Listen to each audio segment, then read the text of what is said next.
Boa noite. Olá, boa noite.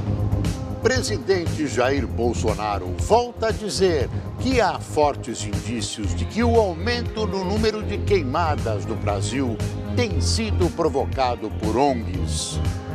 As queimadas na floresta amazônica repercutem pelo mundo. Hoje, o presidente da França, Emmanuel Macron, chamou os incêndios no país de crise internacional. E você vai ver também. Polícia Federal prende ex-deputado federal e mais 20 pessoas por fraudes em licitações e desvios de dinheiro público no Porto de Santos. Operação com mais de 500 policiais prende 17 pessoas na região da Cracolândia, em São Paulo, suspeitas de tráfico de drogas. No Rio, homem coloca fogo em ônibus e depois tenta se matar com uma faca. 6 pessoas estavam no veículo e conseguiram escapar. Nos Estados Unidos, homem compra avião e na primeira viagem cai no mar. Ele e uma amiga sobreviveram e ainda gravaram o próprio resgate. Essas e outras notícias você acompanha em instantes no Rede TV News.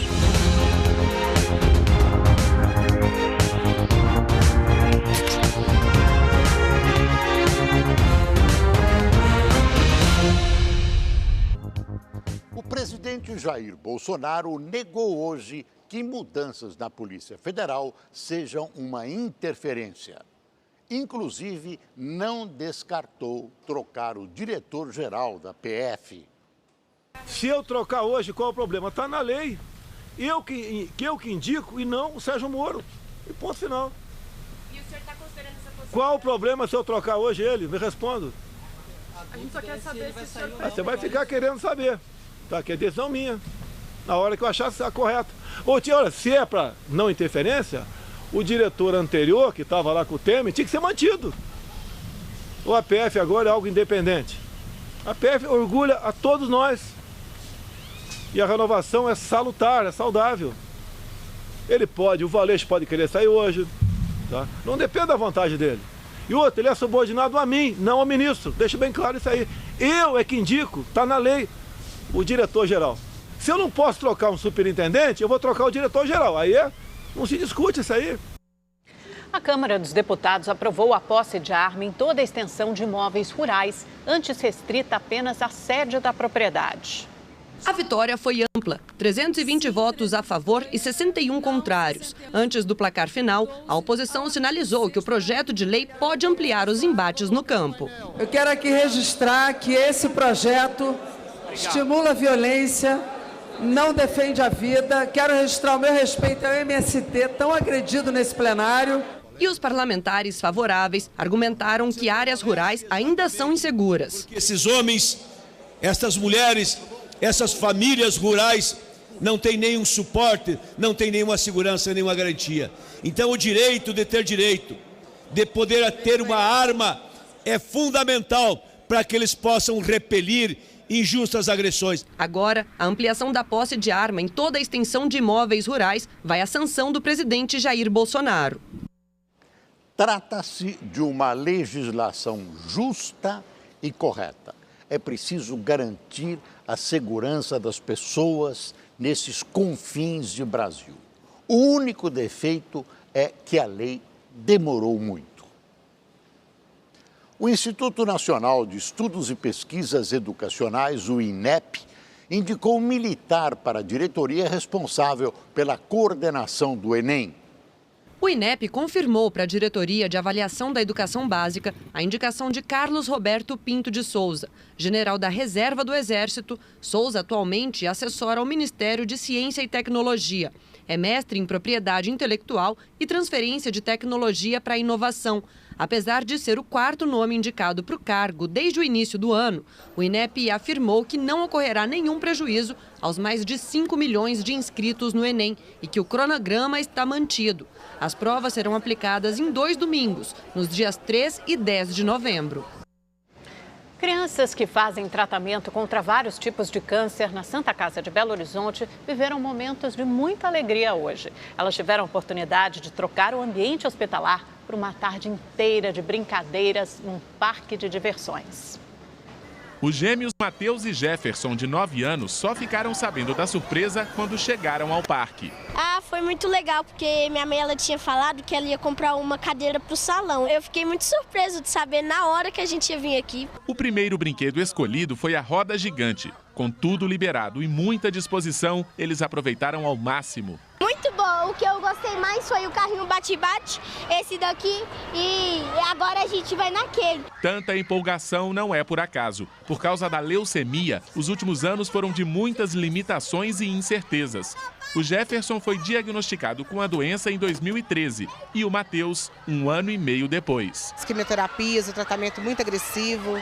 Eu tive quase a perca do Jefferson durante o tratamento, ele ficou internado no CTI. Durante 30 dias não respondia, mas graças a Deus ele se recuperou. Além do Matheus e do Jefferson, outras crianças que fazem tratamento contra o câncer na Santa Casa de Belo Horizonte tiveram a oportunidade de se divertir muito aqui no parque. Todas foram selecionadas pela equipe médica de acordo com o estado de saúde. Eu acho muito importante, em relação à questão de poder proporcionar a elas um momento fora daquele ambiente hospitalar. Isabelle começou o tratamento contra um câncer na região do maxilar há 6 anos. Ela passava muito mal, tinha que ficar internada, tomar sangue, fazer transfusão de plaqueta de sangue. Perdeu os cabelos. O último ciclo de quimioterapia terminou no mês passado. Hoje, além de brincar, a menina de 11 anos aproveitou também para comemorar. Até voltei para a escola, que eu não podia ir para a escola. Muito legal para a gente que faz tratamento, para a gente esquecer um pouco da doença e divertir um pouco. E num dia tão especial, a alegria não é só das crianças. Que eles não viveram na infância, apesar que eles ainda são crianças, mas 5 anos foram tirados. E hoje não, hoje eles estão aqui nessa tarde maravilhosa, brincando. E como eu falei, o sorriso deles não tem preço. A felicidade dele é a minha felicidade. O presidente Jair Bolsonaro voltou a afirmar que há fortes indícios de que o aumento no número de queimadas no Brasil tem sido provocado por ONGs.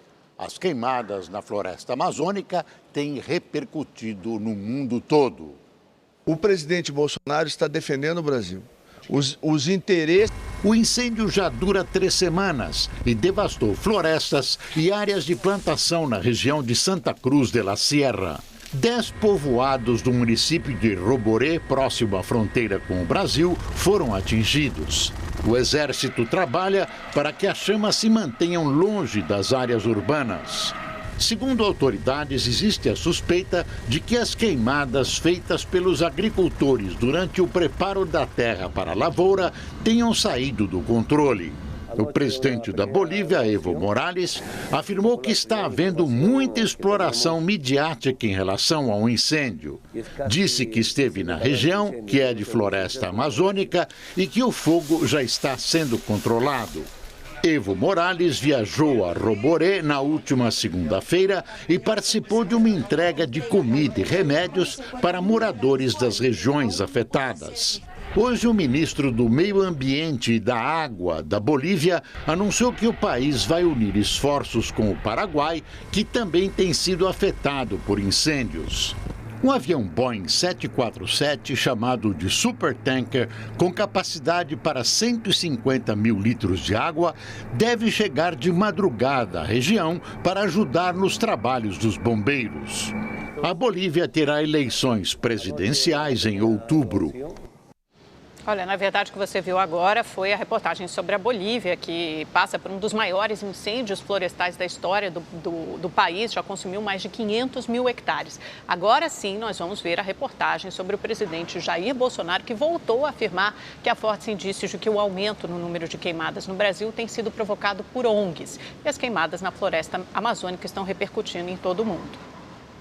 Novamente, o presidente Jair Bolsonaro falou sobre meio ambiente ao sair do Palácio da Alvorada, logo cedo. Desta vez, ele foi questionado sobre a possibilidade de fazendeiros estarem provocando queimadas criminosas. Pode ser fazendeiro, pode. Todo mundo é suspeito.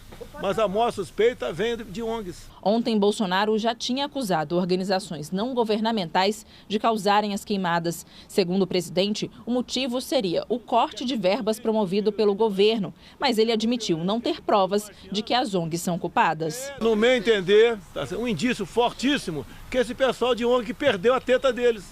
É isso. É simples. Não se tem prova disso, meu Deus do céu. Ninguém escreve isso. Vou queimar lá, não existe isso. Se você não pegar em flagrante quem está queimando e buscar quem mandou tu fazer isso, que isso está acontecendo, é um crime que está acontecendo. O presidente se irritou durante a entrevista e acusou jornalistas de distorcerem a fala dele. O Brasil vai chegar à situação que está a Venezuela. É isso que a grande imprensa brasileira, grande parte da imprensa quer. E fica o tempo todo de picuinha. Vocês querem prova que estão queimando a Amazônia? Vou falar uma prova aqui para vocês aqui, que vai sair completamente distorcido amanhã na imprensa. Órgão do próprio governo, o INPE, Instituto Nacional de Pesquisas Espaciais, tem demonstrado o aumento dos números de queimadas. Do começo do ano até hoje, foram registrados mais de 75 mil focos de incêndio em todo o país, um número 85% maior do que o mesmo período do ano passado, quando foram registrados mais de 40 mil focos. Mais da metade das queimadas estão na Amazônia. Em segundo lugar está o Cerrado, com quase 30% dos focos. Além dos danos que as queimadas causam ao meio ambiente, também já existe uma preocupação econômica. As declarações de Bolsonaro têm deixado os exportadores de produtos agrícolas preocupados, já que a imagem de um país que não cuida dos recursos naturais pode fazer com que outras nações deixem de comprar o produto brasileiro. Pensando nisso, o presidente da Câmara, Rodrigo Maia, anunciou pelo Twitter que vai criar uma comissão externa para acompanhar as queimadas que atingem a Amazônia. Também vai promover um debate em plenário para propor soluções ao governo. Maia ainda ressaltou que é importante manter as exportações fortes e preservar o meio ambiente. A crise causada pela degradação da natureza levou parlamentares a recorrerem ao Supremo Tribunal Federal para pedir o impeachment do ministro do Meio Ambiente, Ricardo Salles. Pelo corte de 5,4 milhões de reais, 50% dos recursos do Previfogo em todo o Brasil. Pelo desmonte de toda a estrutura de prevenção às catástrofes ambientais, ocorrida com o desmonte do IBAMA, com o desmonte do Instituto Chico Mendes e de todo o aparato de fiscalização do Ministério do Meio Ambiente. O número recorde de queimadas na floresta amazônica também tem chamado a atenção no exterior. A hashtag #PrayForAmazonas, que em português significa Orem pela Amazônia, foi a mais utilizada em todo o mundo ontem. Os principais veículos internacionais deram destaque ao assunto. O jornal americano The New York Times afirmou que os incêndios já estão invadindo áreas povoadas. O veículo ainda chamou a atenção para a declaração do presidente Bolsonaro sobre as ONGs serem as responsáveis pelos incêndios. A rede de televisão norte-americana CNN também repercutiu o assunto, assim como a britânica BBC, o jornal francês Le Monde e o espanhol El País. A Organização das Nações Unidas também se posicionou. O secretário-geral da ONU, Antônio Guterres, se disse muito preocupado com a floresta amazônica e com outras florestas no mundo. Estamos muito preocupados com esses incêndios, que causam danos imediatos. E também porque proteger a floresta é uma forma de lutar contra as mudanças climáticas. Todas as florestas são essenciais para a saúde de todo o mundo. A comunidade internacional reconhece essa importância, não só da Amazônia, mas também da floresta na bacia do Congo. A saúde de todas essas enormes florestas é fundamental para o bem-estar da humanidade. Nesta quinta-feira, o presidente da França, Emmanuel Macron, classificou as queimadas da Amazônia de crise internacional. Pelo Twitter, ele chamou os líderes do G7 para discutir o assunto no encontro que acontece daqui a 2 dias em Biarritz, na França. Durante um evento hoje em São Paulo, o ministro da Casa Civil, Onyx Lorenzoni, disse que a Europa usa a questão da Amazônia para criar barreiras para a venda de produtos brasileiros e que o presidente Jair Bolsonaro está protegendo o Brasil com suas declarações sobre o desmatamento. O presidente Bolsonaro está defendendo o Brasil. Os interesses que existem. Ninguém aqui é ingênuo, né? Nós temos e a Polícia Federal, IBAMA, todos estão cumprindo com o seu papel. Não há país no mundo que tenha a cobertura vegetal e florestal que o Brasil tem. Então, nós temos problemas? Sim. Nós precisamos cuidar? Sim. O Brasil é o grande competidor em commodities, é o grande competidor em bens minerais, é o último grande repositório da humanidade em biodiversidade.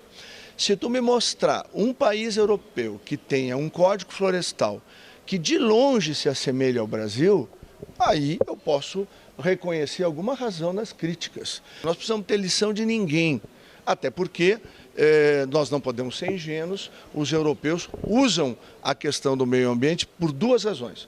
A primeira, para confrontar os princípios capitalistas, e a outra coisa é para estabelecer barreiras ao crescimento e ao comércio com o Brasil de bens e serviços. Sucessivos governos brasileiros sabem perfeitamente que existem restrições internacionais à soberania brasileira sobre a Amazônia. Eu vou relatar algumas frases a respeito. Veja a frase do então presidente socialista francês François Mitterrand sobre a floresta amazônica. Abre aspas. O Brasil precisa aceitar uma soberania relativa sobre a Amazônia. Veja o que falou o ex-vice-presidente americano Al Gore. Abre aspas. Ao contrário do que os brasileiros pensam, a Amazônia não é deles, é de todos nós. Do ex-mandatário soviético Mikhail Gorbachev. Abre aspas. O Brasil deve delegar parte de seus direitos sobre a Amazônia aos organismos internacionais competentes. E do ex-primeiro-ministro inglês John Major, abre aspas também, as campanhas ecológicas internacionais que visam a limitação das soberanias nacionais sobre a região amazônica estão deixando a fase propagandística para dar início a uma fase operativa que pode definitivamente ensejar intervenções militares diretas sobre a região. Você entendeu? O governo federal arrecadou mais de 137 bilhões de reais em impostos federais e contribuições no mês de julho, uma alta de 2,95% em relação ao mesmo período do ano passado. Esta é a melhor arrecadação para o mês em 8 anos. Nos 7 primeiros meses de 2019, o governo já arrecadou mais de 895 bilhões de reais, um aumento de 1,97% em comparação a 2018. É o melhor resultado para os 7 primeiros meses do ano, desde 2014. E por falar em arrecadação, é bom lembrar que está sendo discutida agora uma reforma tributária para tentar tirar o Brasil do atraso nesse setor. Não tem muito o que discutir. A maior parte do mundo civilizado adota modelos, digamos, que gozam de alguma semelhança e que já foram testados e retestados. Nenhum deles tem a CPMF, que é um equívoco, uma bobagem cavalar. Começou em São Paulo a principal feira de negócios pet e veterinário da América Latina. O evento, que vai até amanhã, está na Expo Imigrantes e traz novidades de produtos e tecnologia do setor.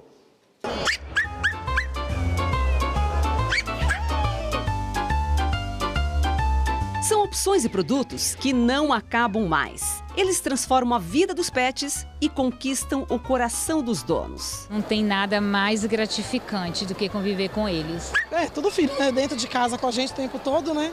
Então é filho. Tem acessórios, cama, roupinha, tudo combinando. E se o dono é vegano, agora o pet também pode ser, com essa linha de higiene. E nada melhor do que um hálito fresquinho, né? É só misturar o produto na ração para eliminar as placas bacterianas e o tártaro. Ele vai começar depois de 7 dias eliminando o mau hálito do animal e é de se esperar que com 45 dias já comece a ter um clareamento das placas de tártaro. A principal novidade da feira é a câmara hiperbárica, inédita no Brasil. Similar à de humanos, a máquina acelera a recuperação do animal em tratamentos de queimaduras, fraturas, infecções e até mordida de cobra. Quando você coloca um animal aqui dentro, ele fica respirando 100% oxigênio. O que acontece? Acontece que esse oxigênio consegue chegar, se tem uma inflamação que está impedindo o oxigênio chegar numa área do corpo, aí eles permitem que esse oxigênio chegue lá para poder agilizar a cura do animal. Aqui a gente também encontra produtos exclusivos para os gatos. Tem cama que vira criado mudo e até um banheiro que parece objeto de decoração. Pizza, brigadeiro, vinho, cerveja, uma mesa apetitosa para cachorro. Essa é só mais uma prova que os animais de estimação têm uma importância enorme na vida dos donos. A pesquisa de uma empresa de serviços pet comprova isso. 66% dos entrevistados disseram que tratam seus cachorros como filhos. Não é à toa que o país tem hoje cerca de 150 milhões de pets, número 4 vezes maior do que o de crianças. O Brasil tem uma representatividade muito grande nesse mercado mundialmente falando. A gente é o segundo maior mercado do mundo em população de pets e a gente é o terceiro maior mercado em número de faturamento dentro desse mercado. A feira é de negócios, mas são eles que roubam a cena. Kenai que o diga. Não é à toa que esse grandão virou até garoto propaganda de uma ONG. A Adelaide não fica para trás. E não é que ela parece com o dono? O pessoal tem bastante dúvida aqui na feira porque acham que eu fiz nela por estética. E na verdade é da raça. É para combinar com o seu. É, tal pai, tal filho.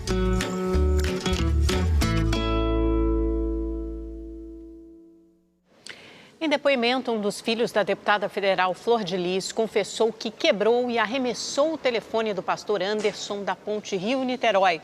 O aparelho celular não foi encontrado até hoje pela polícia. Segundo informações apuradas e publicadas pelo jornal O Globo, em depoimento dado à polícia no dia 24 de julho, Wagner Andrade Pimenta, conhecido como Misael, revelou que teve acesso ao telefone celular do pai no dia seguinte ao crime. Contou que o aparelho estava com o motorista da mãe, Márcio da Costa Paulo, conhecido como Buba, que informou que iria entregar o celular para Flor de Lis. Misael então pediu para ficar com o aparelho. Ele quebrou e o arremessou da ponte Rio-Niterói. Segundo o Misael, durante uma reunião no quarto da mãe, ela escreveu em um caderno os dizeres: "Nós quebramos o celular do Niel e jogamos na ponte Rio-Niterói." Niel era o apelido do pastor entre os familiares. Afirmou ainda que o caderno passou pelas mãos da esposa dele, Luana, e do irmão Daniel dos Santos. Os depoimentos dos filhos contradizem a versão apresentada pela deputada e pastora. Ela disse que não viu mais o celular do pastor Anderson do Carmo após o crime e se comprometeu com a polícia a entregar o aparelho, o que nunca ocorreu. O celular de Flávio dos Santos Rodrigues, filho biológico de Flor de Lis e réu pela morte do pastor, também nunca apareceu. Flor de Lis emitiu uma nota em que rebate todas as acusações feitas pela reportagem e alega que até o momento só perdeu com a morte do marido e parceiro. A Polícia Federal prendeu hoje um ex-deputado e mais 20 pessoas por fraudes em licitações e desvio de dinheiro público na Companhia Docas do Estado de São Paulo, a Codesp. Os prejuízos chegam a 100 milhões de reais. Os 24 mandados de busca e 21 de prisão temporária foram cumpridos pela Polícia Federal nos estados de São Paulo, Ceará e Rio de Janeiro. O prejuízo causado pelos criminosos na Codesp, empresa que administra o Porto de Santos, é calculado em mais de 100 milhões de reais. Entre os envolvidos está o ex-deputado federal Marcelo Squassone, do PRB de São Paulo. Segundo o Ministério Público Federal, ele recebeu R$1.600.000 em propina e tinha importante papel na organização criminosa. Ele recebia, dentre outras vantagens, aí um valor mensal em função da influência que ele exercia no âmbito da Codesp, que tinha por objetivo facilitar a ocorrência dessas fraudes. Além do ex-deputado, também foram presos ex-integrantes da cúpula da Companhia Docas do Estado de São Paulo e empresários. A primeira fase da operação, realizada no final do ano passado, já havia prendido 7 pessoas. Entre os detidos, o então presidente da Codesp, um diretor jurídico, empresários e outros envolvidos. Com base em provas obtidas a partir dessas prisões, delações premiadas e informações de membros da atual diretoria da Codesp, a polícia conseguiu chegar aos demais envolvidos. Eles devem responder pelos crimes de associação criminosa, fraude em licitação, corrupção passiva e corrupção ativa.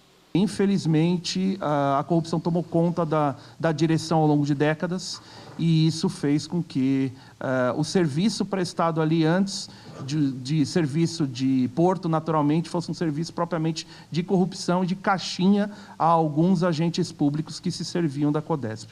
Os presos serão encaminhados para a carceragem da Superintendência da Polícia Federal na capital paulista para cumprimento da prisão temporária. Em nota, a atual diretoria da Codesp informou que está contribuindo com os órgãos de investigação e fiscalização. A nossa reportagem ainda não conseguiu contato com a defesa do ex-deputado Marcelo Squassoni. Mesmo com a ação positiva da Lava Jato, que já vem vindo há muito tempo, você vê que a corrupção está difícil de abater, tão enraizada que ela está no Brasil. Aliás, as privatizações precisam ser feitas também para liquidar a corrupção e acabar com os cabides de emprego. Não foi à toa que se descobriu que um dos maiores roubos públicos do mundo estava justamente na maior estatal brasileira. E no Mato Grosso, a Polícia Federal realizou hoje a Operação Tapiraguaia, que investiga um esquema de desvio de recursos públicos e pagamento de propinas na construção de obras. A ação aconteceu nas prefeituras de Confresa e Serra Nova Dourada, municípios a cerca de 1.000 quilômetros de Cuiabá. Os alvos são 2 prefeitos, o ex-deputado federal e atual suplente Valtemir Pereira, do MDB, e assessores. Mais de 40 pessoas foram presas em uma operação conjunta para desarticular uma organização criminosa suspeita de atuar no tráfico de drogas e armas em Goiás. Ao todo, foram 47 mandados de prisão e 50 de busca e apreensão em 13 cidades do estado. Os presos iam chegando aos poucos na Delegacia de Repressão de Furtos e Roubos. Um helicóptero também foi usado na operação. Segundo os investigadores, o grupo era ligado a uma facção criminosa que atua em vários estados do país. Nós investigamos uma célula do Comando Vermelho, no estado de Goiás. As diligências ainda estão em andamento, mas é possível adiantar que nós já estamos cumprindo quase uma centena de mandados de ordens judiciais, entre mandados de prisão e mandados de busca e apreensão. Os criminosos atuavam principalmente no interior do estado e teriam participação em pelo menos 13 homicídios. 4 armas também foram apreendidas. O balanço total da operação deve ser divulgado amanhã pela polícia. 5 toneladas de maconha foram apreendidas ontem à noite durante uma abordagem de rotina a 2 carretas em Ponta Porã, no Mato Grosso do Sul. Quando perceberam a aproximação das viaturas, os motoristas abandonaram os veículos e se esconderam num matagal às margens da rodovia. A droga estava no meio das cargas de arroz. Os fardos com os tijolos de maconha foram retirados um a um pelos policiais. Até agora, os motoristas não foram encontrados. Só este ano, o Departamento de Operações de Fronteira já apreendeu mais de 72 toneladas de maconha na região. 17 pessoas foram presas hoje na região da Cracolândia, em São Paulo, em uma operação da Polícia Civil contra o tráfico de drogas. 566 policiais civis, militares e da Guarda Metropolitana saíram para cumprir 20 mandados de busca e apreensão e 21 de prisão, todos entre a Alameda Cleveland e a Rua Helvétia. Os policiais tiveram a ajuda de cachorros e um drone, que registrou toda a ação e o movimento da região conhecida como Cracolândia, onde se concentram usuários de drogas. Hotéis e pensões foram revistados. 10 procurados foram detidos e outras 7 pessoas presas em flagrante. 11 suspeitos estão foragidos. A polícia recolheu 21 quilos de drogas, armas e R$ 800 em dinheiro. Apesar do reforço policial, não houve registro de confronto com os usuários. As investigações começaram há 6 meses para combater o tráfico de drogas no local. Importante entender que a polícia agiu com o maior critério possível, isso eu digo a Polícia Civil, a Polícia Militar e a Guarda Civil Metropolitana, e não gerou nenhum embate no fluxo que pudesse causar um prejuízo aos dependentes que ali se encontram. A operação de hoje foi acompanhada pelo comando da Guarda Civil Metropolitana nesta sala de monitoramento. Daqui os agentes conseguem visualizar toda a região da Cracolândia através de imagens de drones e de câmeras de segurança. Também serve como ratificar as ações, dar maior segurança para o agente, maior efetividade no resultado para a administração pública, além de, por vezes, servir como testemunho como provas para algum ilícito. A ação faz parte da segunda fase do programa Redenção, criado pela Prefeitura para acabar com a Cracolândia. Nós tínhamos no início do programa Redenção cerca de 4.000 pessoas nesse mesmo ambiente. Hoje nós temos cerca de 400 pessoas.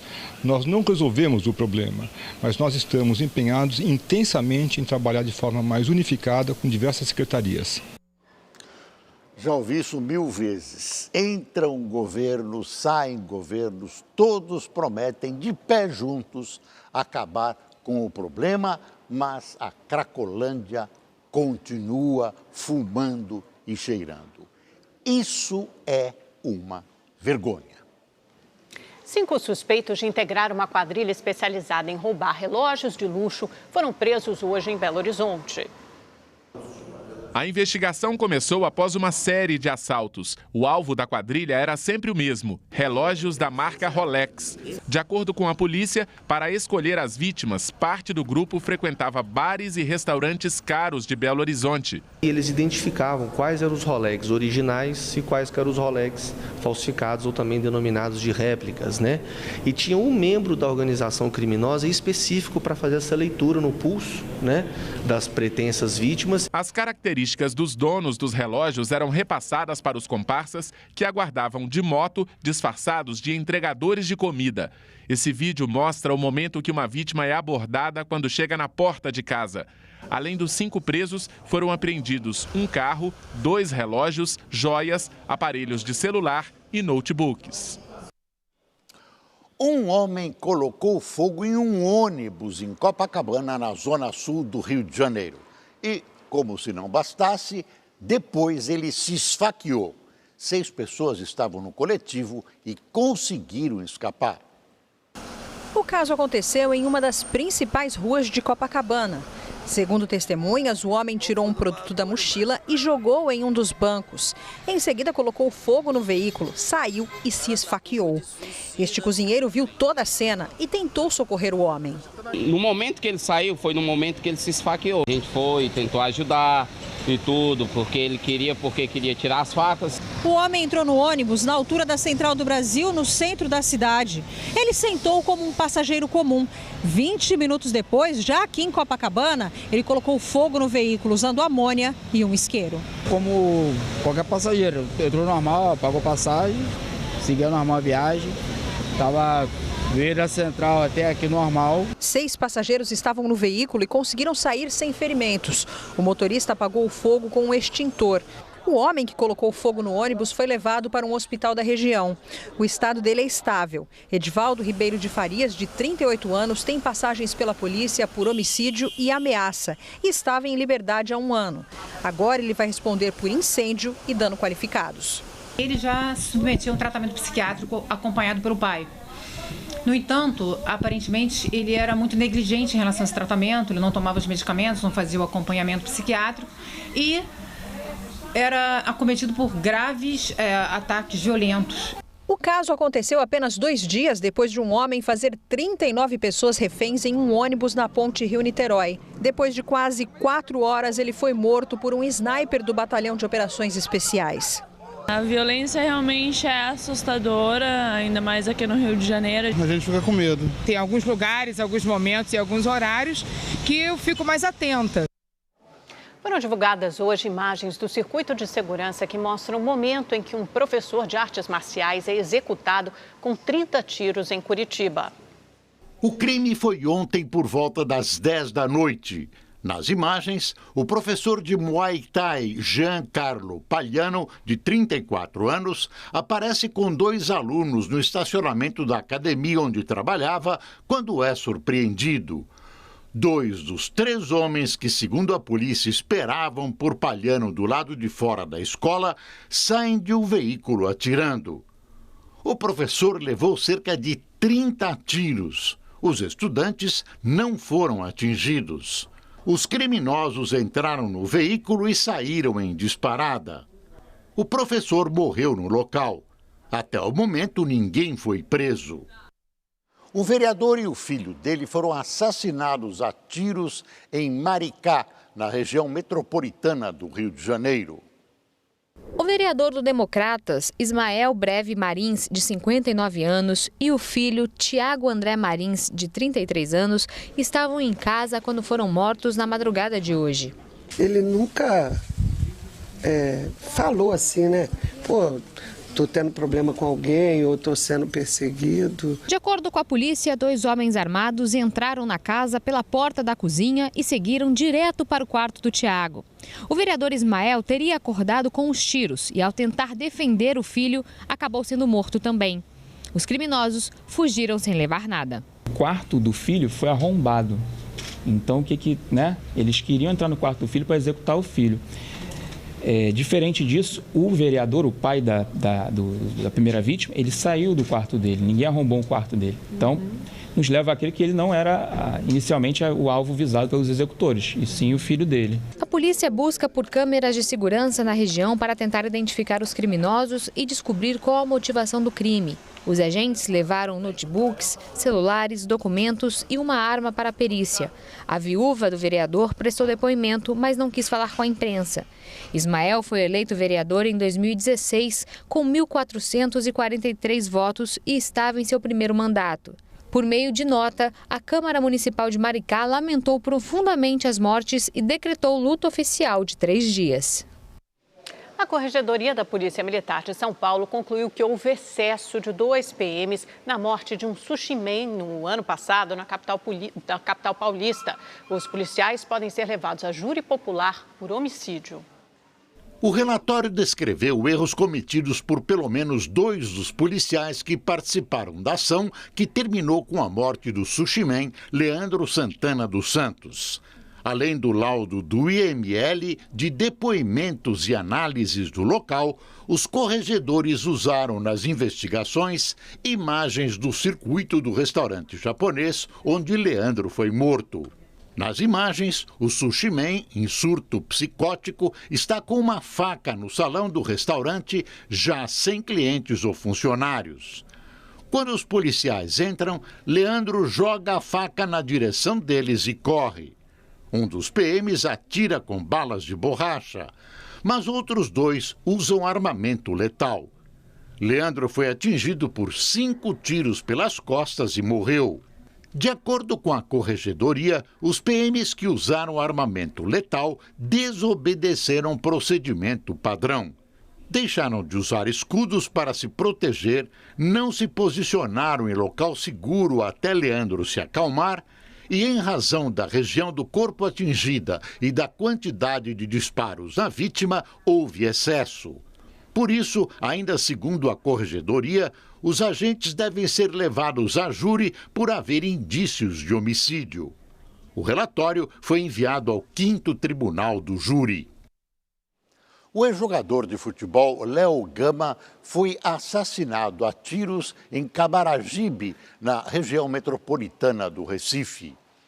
O ex-jogador Leandro Gama Barros, de 33 anos, foi assassinado com 6 tiros na noite de ontem, quando saía da casa do pai para trabalhar no centro de Camaragibe, região metropolitana do Recife. Seu Benedito, que sempre levava o filho até a porta, contou que não conseguiu ver quando o bandido atirou em Léo. Quando ele entrou no carro, aí esse carro aqui já passou de lado, aí eu só vi foi os pipocos. Não sei o carro que era, não sei a cor do carro. Não sei placa, não sei nada, que eu corri já para cima dele. Para cima do cara não, para cima do carro dele. Para abrir a porta para ver se meu filho estava com vida. Com passagens pelo Salgueiro e pelo América, times populares daqui de Pernambuco, o ex-jogador tinha acabado de se formar em educação física e estava atuando como personal trainer. Todas as noites, antes de ir trabalhar numa academia aqui perto, ele costumava passar aqui na casa dos pais para jantar. As marcas do crime, ainda sem suspeitos, ficaram no lugar. Léo Gama ainda chegou a ser levado para o pronto-socorro, mas não resistiu aos ferimentos. A polícia não quis gravar a entrevista, mas em nota informou que o caso está sendo apurado pela Delegacia de Homicídios de Camaragibe e que só irá se pronunciar no fim das investigações. A polícia descobriu uma fábrica clandestina de armas em uma casa na zona norte do Rio. 2 homens foram presos. Foram apreendidos coletes à prova de bala, 27 quilos de pólvora, armas, uma grande quantidade de munição e máquinas para a fabricação de explosivos. Parte do material já estava separada para venda. Segundo a Polícia Militar, as armas eram entregues para traficantes de várias comunidades do Rio de Janeiro. Um monitoramento do Instituto Ambiental da Amazônia mostra que 99 hectares só na região sul do Amazonas sofrem com queimadas. Em Manaus, acordar com este cenário virou uma rotina nessa época do ano, principalmente com o aumento das queimadas, que são típicas do período de estiagem. Mas o assunto se tornou um dos mais comentados e a Amazônia voltou a ser o centro das atenções. Até na Assembleia Legislativa, os deputados cobram ações efetivas de combate ao desmatamento. Embora nós estejamos com a nossa floresta praticamente inteira, mas nós já temos 4 municípios que lideram o desmatamento no Brasil: Apuí, Novo Aripuanã, Lábrea e Boca do Acre. Então, tocou a sirene de alerta tanto para o governo federal quanto para o estadual, bem como para as prefeituras desses 4 municípios. Os focos de incêndio estão concentrados ao sul do Amazonas. O estado é o 3º no ranking de queimadas este ano. O monitoramento do Instituto de Proteção Ambiental detectou quase 100 mil hectares de área desmatada. O IPAAM lembra que a prática de queimar o próprio terreno precisa de uma autorização prévia dos órgãos ambientais. Mas nos últimos 10 anos foram feitos apenas 10 pedidos de licenciamento desse tipo. Este ano não foi registrada nenhuma solicitação. Segundo o governo do estado, já foi montado um grupo de ação composto por vários órgãos de fiscalização. Também foi decretado estado de emergência para agilizar o combate ao desmatamento ilegal. Chegou a hora da previsão do tempo para todo o Brasil.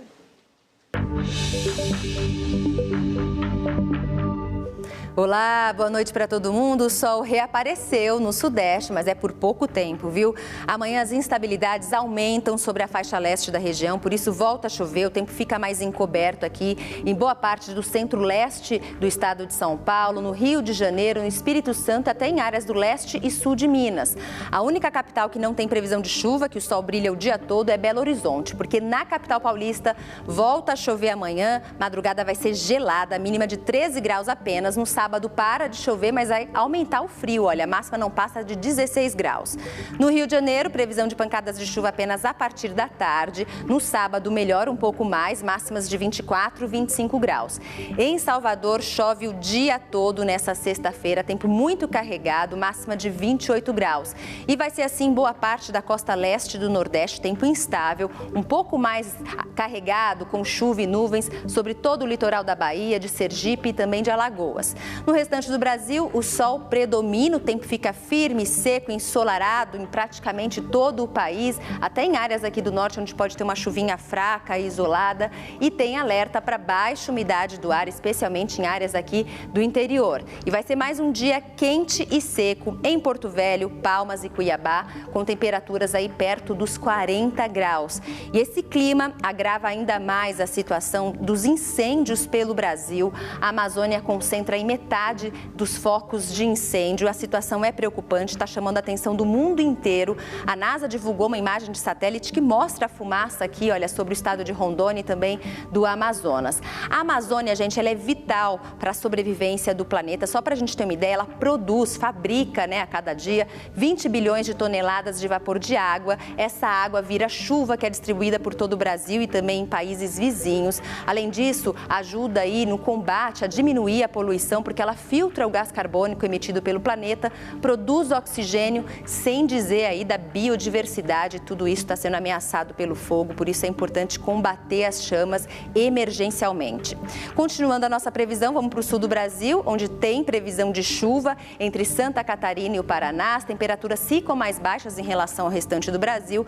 Máxima não passa de 18 graus em Porto Alegre e também em Florianópolis. Eu fico por aqui, uma ótima noite para você. Até amanhã. Tchau, tchau. Na Califórnia, passageiros de um avião de pequeno porte conseguiram escapar da aeronave minutos antes de ela pegar fogo. O jato fretado partiria da pequena cidade de Orville, no norte da Califórnia, pouco antes do meio-dia de hoje.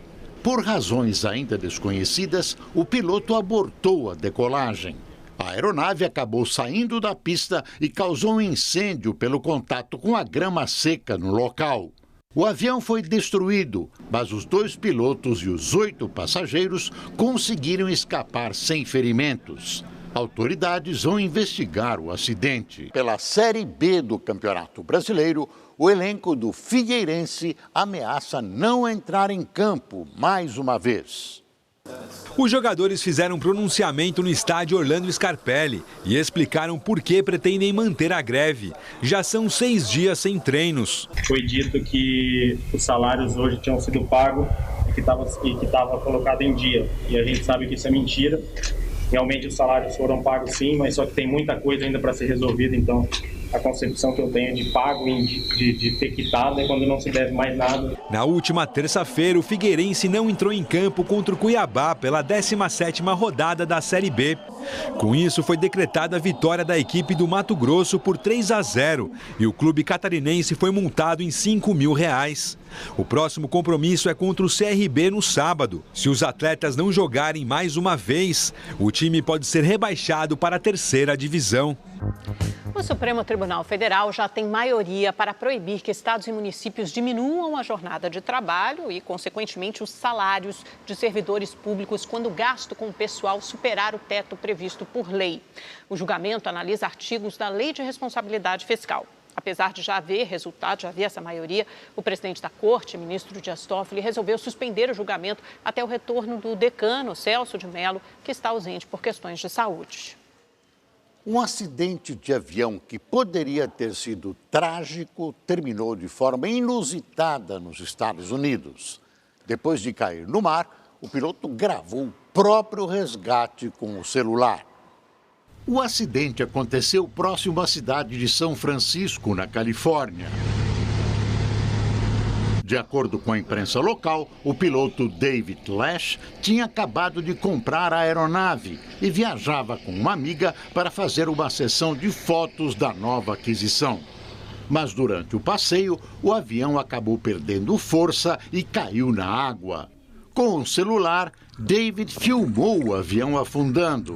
There she goes. O piloto brinca com a situação. Neste vídeo, ele e a amiga aparecem dando risada à espera do resgate. Os dois ficaram cerca de 20 minutos no mar até a chegada da guarda costeira.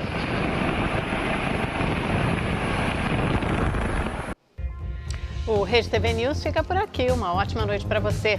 Boa noite, até amanhã.